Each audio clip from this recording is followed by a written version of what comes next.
watch what's approaching. The supreme moment, reality striking closer than it seems, don't it? Go ahead, it's for the taking if you want it. If not, the dream dies and you'll be forever haunted. Then confront it. Hey, what's good? We're going to test out today the physical type Bojack unit that is coming up for the World Tournament, and this unit is surprisingly very good. The classification could certainly be free to play because it is a reward given out from the World Tournament. This unit was released on Global's World Tournament a while back. I think it was January 25th of 2019. So some of you global players will probably already know how decent this unit is. But as always, let's go ahead and get started with the stats and we'll go from there. So again, this is the free-to-play Extreme Physical Type Bojack unit. Leader skills, Extreme Physical Types get Ki +2 HP attack and defense, increase of 70%. The super attack causes supreme damage to enemy and also lowers defense. The passive skill is Ki +2 attack and defense, increase of 70%. Raises attack by up to 50%. The more HP remaining, the greater the attack boost. Disables enemy guard when performing a super attack. So the ability to raise attack by a certain percentage based on the amount of HP is similar to some of the units like LR Bojack and LR Metacooler Army, stuff like that. So it does variate between the different types of bosses and what types of enemies you're facing because it is dependent on the HP levels. Now in terms of links, you've got the Hera clan, that's +2 Ki. Galactic Warriors, it's 20% to attack.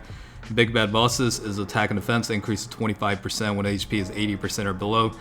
Thirst for Conquest is 15% increase to attack. Revival is +2 Ki. The Wall Standing Catal is attack increase of 15%. 3 categories for this unit: Resurrected Warriors, Movie Bosses, and Time Travelers. HP at 100%, you're looking at 12,523 with HP. Attack would be 11,710 and defense is 6,080. 12 Ki Multiplier is 140%. Remember, lowering defense is equivalent of 40% for 3 turns. So again, this unit is actually pretty good. The only variable with this unit, again, is the dependency on the attack up to 50% by the amount of HP remaining. So if you're facing the tougher type bosses or enemies, this guy could certainly be a little bit less in terms of output, but again, attack and defense increase of 70% is a standalone passive skill, so you still do get that percentage-based boost, and honestly, even with the 70%, he does just fine. I mean, he's actually very good. The other good thing to note about this guy is the name itself is Bojack, so of course you can run this guy with the full power version of that as well as the LR version, so you can actually have an entire rotation just filled with Bojack units. It's actually pretty interesting. But outside of that, along with the percentage based boost toward attack or defense based on the passive skill, I mean, you still also get a Ki +2, so chances of performing a super attack with this unit, especially on pretty good team setups like you're seeing with the movie boss category, he's really not going to struggle with links. I mean, the link sets themselves are pretty good. You're looking at, Thirst for Conquest is a pretty common one. Revival is also a fairly common one as well. On top of that, with the other Bojack units, you're looking at the Hera clan and Galactic Warriors and the Wall Standing Tall. They're all pretty good links that boost attack as well. So you're looking at quite a bit of link variations amongst the different sort of team builds. And again, Resurrected Warriors, Movie Bosses, and Time Travelers are the 3 categories this guy falls on, and I think he can perform just fine on all 3. I tend to have a bias and preference to run movie boss category teams. I honestly, to this day, I'm still a big fan of that setup, and whenever I'm grinding quests or even events, I typically tend to run that category still. It's just one of my favorites, I mean, still to this day. So that's pretty much what you're seeing right now, and of course you're seeing the setup with all 3 units on the rotation as Bojack. And I think a good comparison with this guy is the fact that the output is pretty similar to the summonable agility version. I mean, it's quite impressive to see that level of output when you look at it from that regard. Of course, the Metacooler unit is a very good unit in terms of support, especially with the Extreme Z Awakening occurring in JP. Very, very good unit. Output is also pretty good now because of the EZA, but the 40% boost and Ki boost definitely helps the extreme type units. Of course, the attack itself applies to any type, but the 40% toward defense is strictly for extreme type units. So very good unit, and that one is also a summonable unit, and Bojack's actually doing fairly similar outputs to those guys. So, you know, I mean, 1.56 million attack stats for a world tournament card, that is actually very good. And honestly, things have changed quite a bit over the course of time, where world tournament units are all actually doing pretty well in terms of overall performance. I get that, but you know, at the same time, this guy, you know, is quite good. The only thing I would note is, of course, it's based on the, you know, world tournament rewards, so it is highly dependent on how high you rank in the tournament itself. But you know, for those that can't grind it out, like some of the hardcore players, this unit will become available in the general world tournament ticket banner summons, you know. So, you know, at least get one copy if you're able to.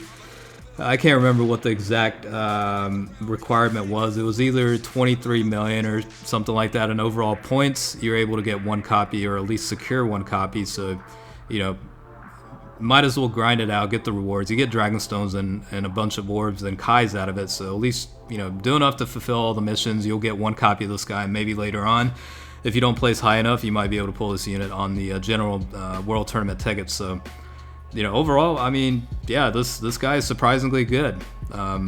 Fits the bill in terms of a variety of team setups.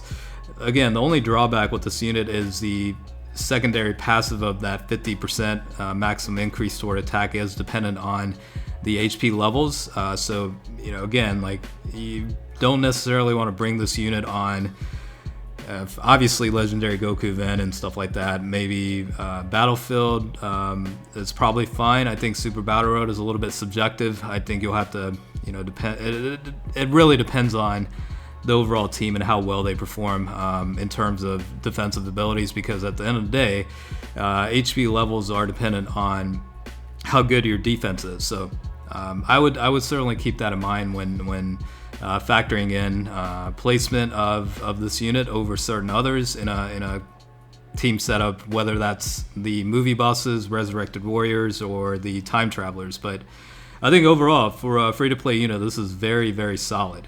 Quite helpful, I think, in terms of starting decks, or even, you know, regulars, or even veterans. This guy can certainly do pretty well. And it's always interesting because you can, again, place all three Bojack units on the same rotation. So it's kind of like the evolution of power-ups, you know what I mean?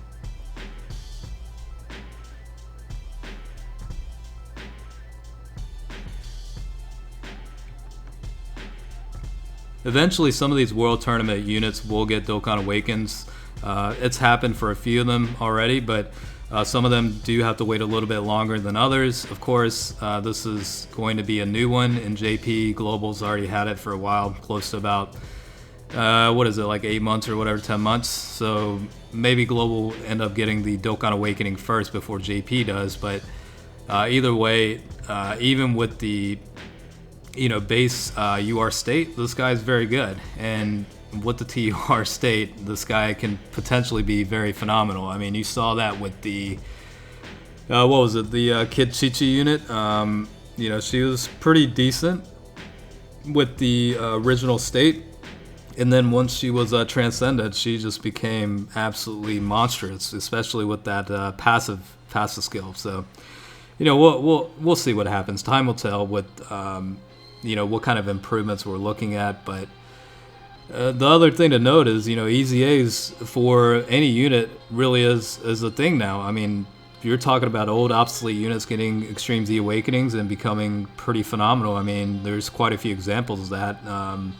You see the intelligence type Meta Cooler on the team, and that's a good example of a unit that ended up getting an Extreme Z Awakening and became very, very good. Not that he wasn't decent to begin with. I mean, he was a great support, but he was a little bit of a liability in terms of, you know, defense especially. So I think a lot of people at the time put in levels toward evasion, but honestly with the EZA he doesn't even need that, because he has the ability to massively lower attack and stuff like that. So you could certainly change it up to, additional attacks and criticals. But back to the original point, yeah, I mean, a lot of units have the possibility. Any unit, to be honest, has the possibility to get an easy A. Like the Agility Full Power Bojack is probably one of the contenders for a potential easy A, honestly, in the near future, maybe within the next year or so. So we'll see what happens with it, but for the time being, the Bojack unit is a very solid one. So hopefully you guys enjoyed the quick showcase, and let me know your thoughts. Alright, as always, thanks for watching. I'll catch you guys later.